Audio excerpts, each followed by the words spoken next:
Hey girl, welcome to this conversation and welcome back to the channel. I am so glad that you're here. If you're new, my name is Lisa, and I'm also glad that you're here. Today, we are talking about the three things that every daughter needs from her father, and that is to be seen, to be chosen, and to be protected. I believe these three needs are so foundational to how you show up in your relationships, right? And if you've been showing up in your relationships with any of the five patterns that I mentioned in my previous conversation with you, then this will help you to understand why you're showing up in that way. All right, so let's jump into it. So let's talk about being seen. Being seen is not just behavior, the outward things that you're doing, right? If your father never noticed when you were sad, like when you were struggling, like he wasn't in tune to your thoughts. And I know people can't read your mind, but they can probably tell what you're thinking by the way that you look on, your face, your facial expressions, or by the things that you're doing, right? If he was never in tune to those things, to your personality, to your uniqueness, then you would not feel seen as a child, right? And I know personally, I was not seen by my father. To this day, he still doesn't know me personally. Like, we talk maybe once a month, right? But it's just like surface level. There's no depth to it. There is no getting to know each other. And I've been on this earth for 40 plus years. And I don't think at this stage my father is going to get to know me, right? And I'm okay with that because I have made peace with that. But he doesn't know who I am, and for a long time I didn't know who I was, who I wanted to be, who I wanted to become, or what I was good at. When everybody else was saying, oh, I want to be a teacher, I want to be a doctor, I want to be a nurse, and they were fulfilling those dreams, I had no idea what I wanted to be, or what made me unique. And you're probably struggling with a gift that God has given you. You probably don't know what makes you unique. You probably don't know what your calling is. Or even if you do know what your calling is, you're probably struggling to walk it out because you don't believe that you're capable of doing the thing that God has called you to do. And that was me for a long time as well. So don't feel like you're alone.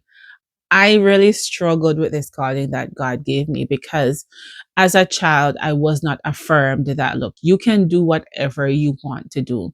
When you're seen by your father, when your father notices things about you and he's in tune to your feelings, it says to you that who you are matters, right? And you can imagine the opposite to be true. If he's not in tune to your feelings, if he's not mirroring back those feelings to you, like if he's not saying to you, I noticed that you're looking sad, is everything okay? If he's not showing concern for you, then you're going to feel like who you are doesn't matter. So when you go into relationships, you might be the one looking for approval. You might be the one looking for people to say, yes, you're doing well, instead of truly believing that you're doing well, right? And so if you've never been told that you matter, I'm telling you that you matter.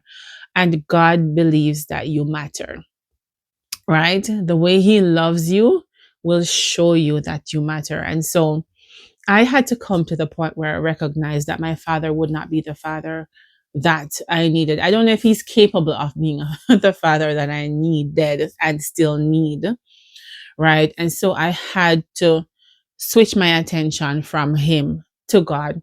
And even then, I still struggled in my relationship with God because I still had to learn to trust God, right? Because deep down, like subconsciously, I was relating to God the way I saw my father, right? So I saw him as distant. So I was relating to God as if he was distant.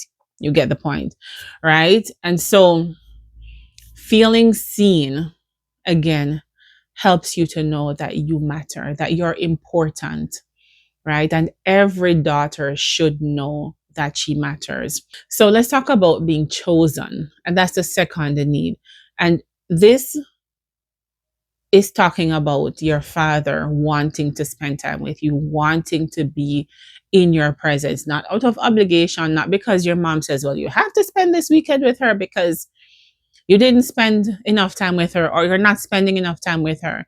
not out of obligation, but you can see that he delights to be in your presence, right?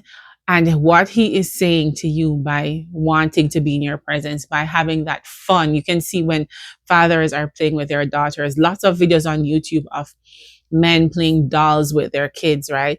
And you can see that they are just enjoying it. And that daughter is just reveling, is just enjoying being in her father's presence as he is enjoying being in her presence. When you don't get that, right? It says that I don't want you. So when he chooses you, when he chooses to put aside something that he's doing, when he chooses to give you his full attention, eye contact, everything, it says, I want you, right? And so you can understand why some women chase after men. You can see that the man is not, like, he's not fully invested in the relationship, but she is seeking after him. She is trying to do everything to keep him in the relationship, right? Because she didn't feel like her father wanted her, right? And from birth, I know I was not wanted by my father, because my mother, like, my sister was born before me, right? And so in Jamaica, like, men have this thing about having a son because they want a son to carry on their name. And so at this time, when my mother was pregnant with me, there were no ultrasounds. And so my father was hoping that this would be his son. And so when I was born and he saw that I was a girl, he's like, nope, not interested, because I could not carry on his name. I wasn't the heir that he wanted. And so I was not chosen by my father from birth. I can't even remember having any fun times with him, like him spending time with us and just genuinely being interested in us. I cannot remember ever that happening, right? I have no memories of those things happening. And so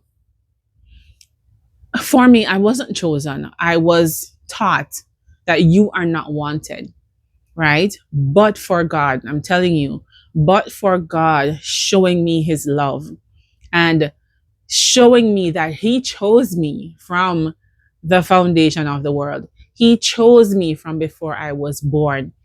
That healed that part of my soul, right? And so you have to know that God has chosen you. He chose you from the foundation of the world, from before you were born. When you were in your mother's womb, he knew you, right? And so that's what, when I say that I had to accept that my father was not going to be the father that I needed, that was so pivotal. That was such a life-changing moment for me.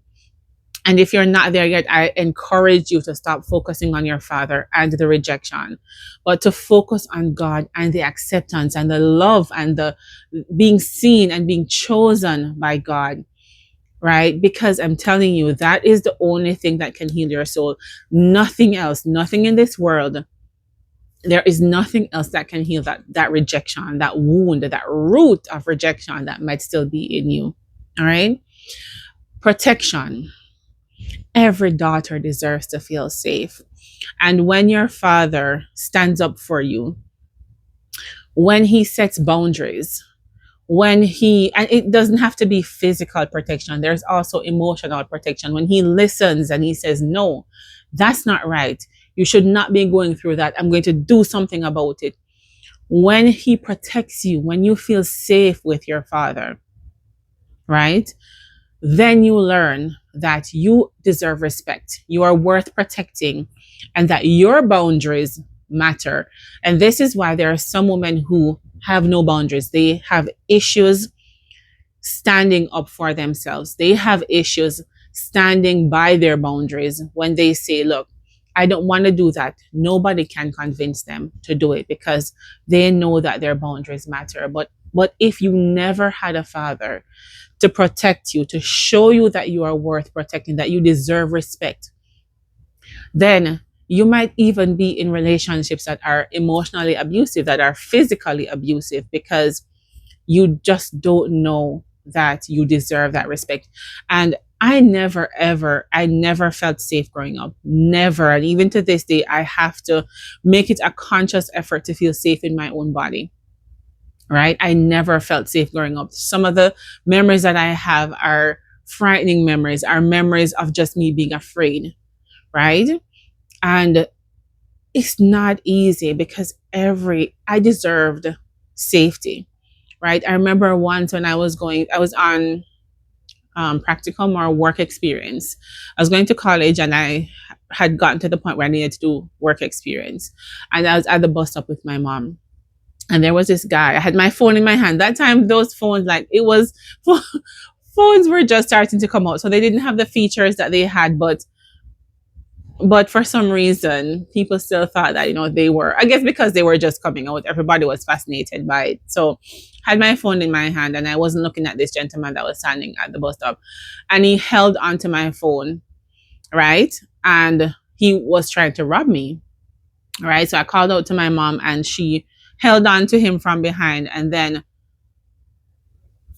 he let me go. He pulled out a knife and I fell. Like I was trying to run and I fell and bruised my knees and everything. Now, get this. My father was a police officer, right? And this, I don't think that the irony of this incident, I don't think I'll ever forget it. But I was so afraid for months after that because I had to take the bus, right? And I was so afraid for months after that. I was afraid. I remember coming off the bus after that because I thought I saw him in the bus. I came off the bus with my mom when she was going to work because we had to pass her workplace for me to get where I was going. And my father basically did nothing, right? He did not say, okay, let's file a police report. Okay, give me a description of the guy. Okay, let me take you to work because I know it must be frightening. When I tell you he did nothing, he did nothing. Zero. I remember him calling, right?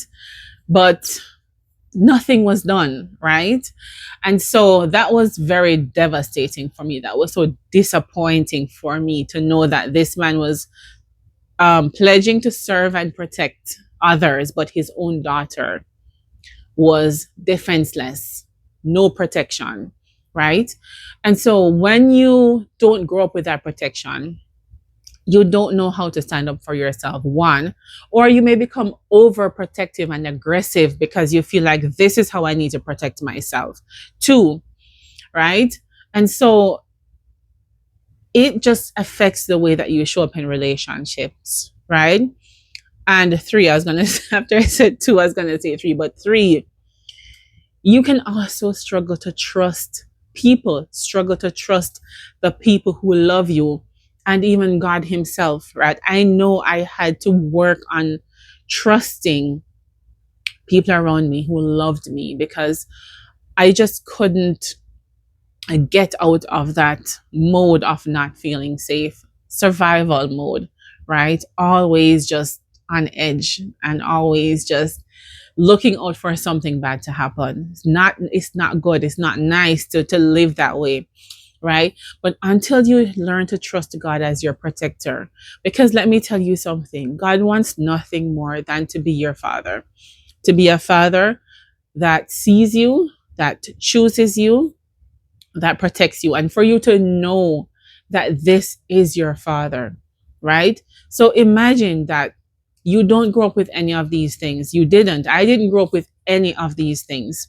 right? And so I had to learn how to be seen, and being seen for me too was hard, right? Because you didn't grow up with that. So it feels unfamiliar. It feels unfamiliar to be chosen. It feels unfamiliar to be protected. You don't have to protect yourself because you've gotten into the mode of protecting yourself because you were never protected as a child, right? But I just thank God for who he is and who he is to us, not just who he is in abstract, but who he is to us as his daughters. Because I remember seeing a video that said that God is a girl God or something like that. But he loves you as his daughter and he loves me. And we have to learn how to accept that love so that he can truly show us that he sees us, that we can feel seen by him, that we can feel chosen by him, that he wants to spend the time with us, that he wants to be in our presence, and that he wants nothing more than to protect us. And when I look back at my life, I can see how God has just kept me. Girl, I can see so many situations, coming home late in the night and walking on the roads, nobody else but me and him, right? And just how he kept me when I've heard other stories of how people have been attacked, or, all of those things. When me tell you, God is truly a good father. He's a good father. And that's what I want to leave you with today. That even though you were not seen, even though you were not chosen, you were not protected by your father, that God is a God who delights in seeing you, who delights in choosing you every single time, and who delights in protecting you every single time. Right? And so I want to leave you with that. And I just pray that this conversation has healed something in your soul, right? So that you do know that you are loved. You are loved, you are seen, and you are chosen by God. And so in our next conversation, I want to just share a little bit about my journey with food, because that is one thing that I used as comfort to get me through those emotionally difficult years, right? And some days I still struggle with food, but I'm just so glad that I am not where I used to be with it. But I will share that in our next conversation. So please join me for that one. Don't miss it, because I know it will help some of you to heal your own journey with food. All right. So thank you so much. I'm glad that you joined me. And leave any comments down below, any questions that you might have. I'd be happy to answer them. And I will see you in our next conversation. Bye.